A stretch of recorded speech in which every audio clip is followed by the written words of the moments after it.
Welcome to a very unusual place. By happenstance, you have wandered into a most macabre arena, a parlor of the darkest madness, I'm afraid.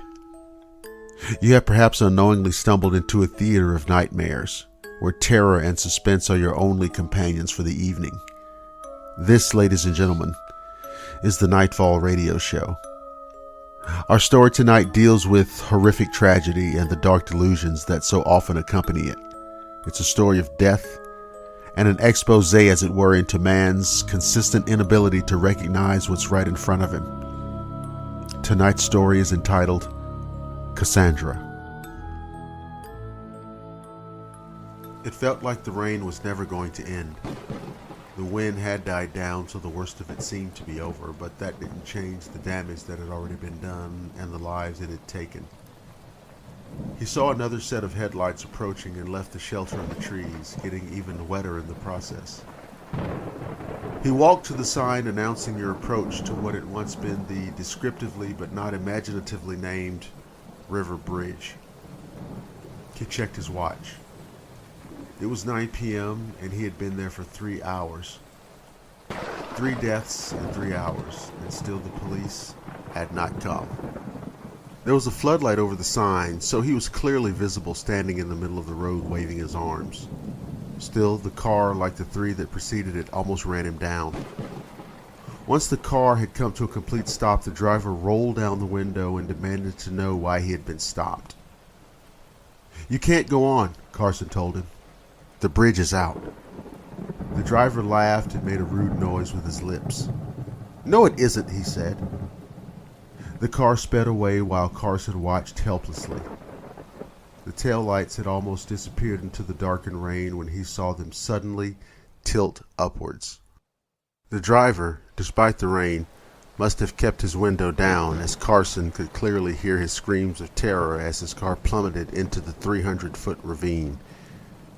He tried not to hear the sound of the crash as the car hit the rocks below, and the smashed remains of the 3 cars already at the bottom.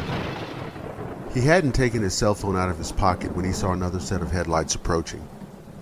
He hadn't expected another car so soon, but perhaps it would have come even sooner if the driver wasn't prudently allowing for space between himself and any cars ahead of him.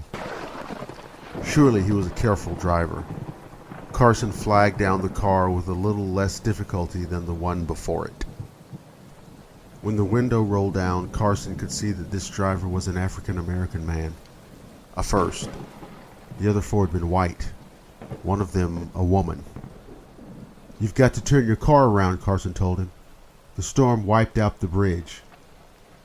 This driver laughed as well. "What do you know?" There was no scream this time, as the window was already rolling up as the car went on. There was a momentary squeal of the brakes, a pause, and then a crash at the bottom. Carson dialed 911 again. Although the area seemed remote, there was a cell tower poorly disguised as a tree that was clearly visible in the daytime. It took only 3 rings for the emergency operator to come on the 911, line. what's the nature of your emergency?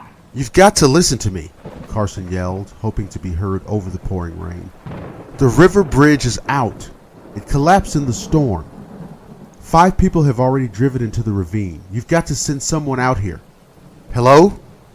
Hello? Did you hear me?" There was a sigh from the woman at the other end of the line. "Sir, you can't make these kinds of calls." "But the bridge is out. People are dying. Some may be alive and hurt. Please send someone out here." "Sir, I'm required to warn you that making crank phone calls to 911 is a punishable offense." "This is not a crank call," Carson yelled. "I'm standing right here. The bridge has collapsed. Please send help." "Sir," the operator said, "I'd hate to have you arrested." Carson gripped the phone in his hand, certain that any second he would heave it off the cliff into the river below. Eventually someone else would tell the police about the bridge and the wrecked cars, and they would rush out there.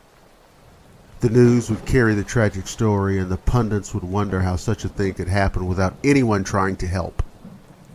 Would they find his phone among the wreckage and arrest him because he had let those people die? Or would they refuse to believe it belonged to him? Would they simply refuse to believe it existed at all? "Fine," he said. "I'm making crank phone calls. I'm at the bridge. Please send a patrol car out to arrest me." "Sir, I don't know who you are or where you are, but making crank emergency phone calls is a crime. Please stop for your own good." The operator hung up and Carson closed his phone and returned it to his pocket. He had called 5 times and he would not call again. Another car approached and he barely found the strength to raise his arms and step out where he could be seen. He wasn't going to risk stepping in front of a speeding car, but he had to at least try. The car shot past, spraying him with water and disappearing into the dark. It did not slow down, stop, or return. That made 6 since he had almost driven off the wrecked bridge himself, stopping only yards away from the gap. If there had been cars before him, he did not know. It was simply too dark and rainy to see any at the bottom. For a while he had thought, even hoped, that the cars would explode when they crashed, starting fires that would warn people despite his presence. He had carefully backed off the bridge and parked his car across the road under the light, trying to create a barrier that others wouldn't pass. The first car arrived about 20 minutes later, shortly after he stopped trembling at the failure of his first call to 911. The driver had just laughed at him, giving no reason for ignoring his warnings and driving on.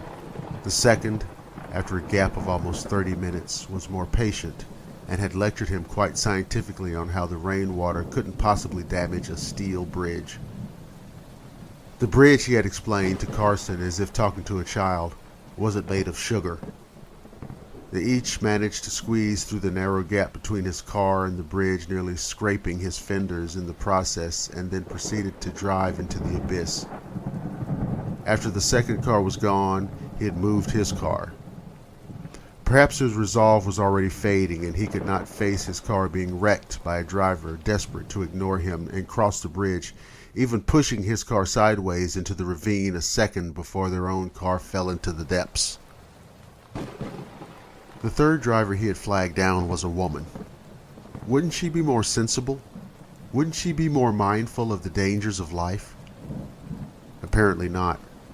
Despite his warnings and the road flare he had put in the middle of the road, she just called him a loser and drove to her death. He decided that now was the time to give up. He drove back along the road, encountering only one car going towards the bridge. He desperately blinked his high beams, but the car didn't slow down nor waver. It shot past him, and he had no doubt that it would continue unchecked until it was too late. Carson continued on until he reached the secondary road that would bring him to the nearest alternative route to the other side of the river. It was almost 11 when he got home. He was glad it was only Friday night, 2 days before he had to return to work, so Ed Stanton, his supervisor, could toss his latest report into his face. It warned of imminent security problems which would be ignored, and that could be prevented by simple changes that would never be made. His girlfriend, Cheryl, had eaten dinner without him, which didn't surprise him, and was washing a few dishes in the kitchen sink. "You're late," she said without looking up. He took off his wet coat and hung it on the rack in the hallway. "The river bridge collapsed in the storm." He found his own voice to be listless and without energy. "I had to come home the long way. I stayed there trying to stop cars from crashing while I called 911 to get the police to come out. The police wouldn't come, and 7 drivers ignored my warnings and drove off the bridge. I think they're all dead." There was a clatter as the dish she was holding fell into the sink. She was gripping the edge of the counter with her rubber glove-clad hands, bent over as if in great pain. She pushed herself upright and took a deep breath. "Why the hell," she said, "do you insist on making up such stupid stories? I'm going to bed." She stripped off the yellow gloves, tossed them in the sink, and left the room. And that concludes another excursion into the darkness on the Nightfall radio show. Thank you for listening to the program. The Nightfall radio show can be heard exclusively on the Blackwater Media YouTube channel. If you enjoy the show, please remember to like, subscribe, and share. If you would like to submit a short story, poem, or artwork, email your submission along with a brief bio to nightfallradioshow@mail.com. I'm your host, Dr. William Lester. I'll see you again at Nightfall.